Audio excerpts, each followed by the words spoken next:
Lahat po kayo bumiyahe. Dito, sino nagbayad ng biyahe nyo? Meron bang bayad dito? Wala! Ulitin ko ha. Meron bang bayad dito? Wala! Wala! Yan.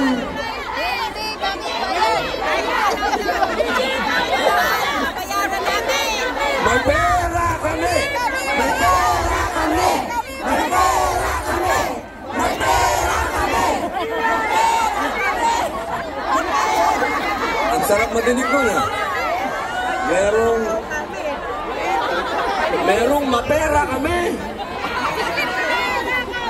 Merong may pera kami. Walang bayad dito. Lahat ito nagmamahal sa bansang Pilipinas. Alam nyo, mga mahal kong kababayan, nararamdaman ko ang nararamdaman ninyo dahil noong 2016, nung ako po ay nangampanya para kay Rodrigo Roa Duterte, sarili ko rin pong gastos.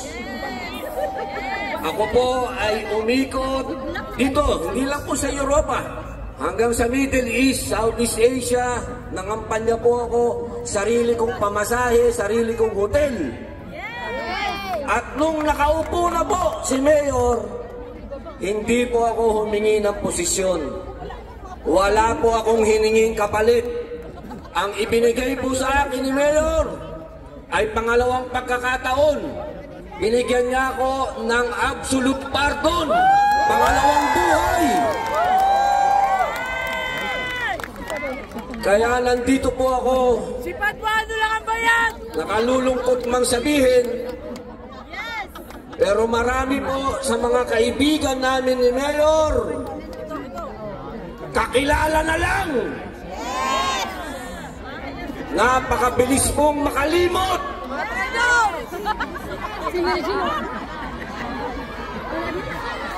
Pero kami naliligayahan sapagkat ang ganap na ito ay nagising ang damdamin ng mga Pilipino. Hindi kami bayad!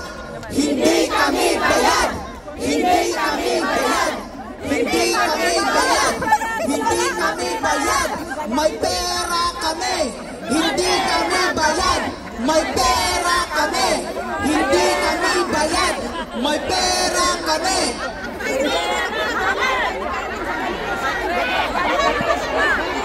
Bayang Pilipinas, naririnig mo ba sila? Hindi kami bayad! May pera kami! Hindi kami bayad! May pera kami! Hindi kami bayad! May pera kami! Yan.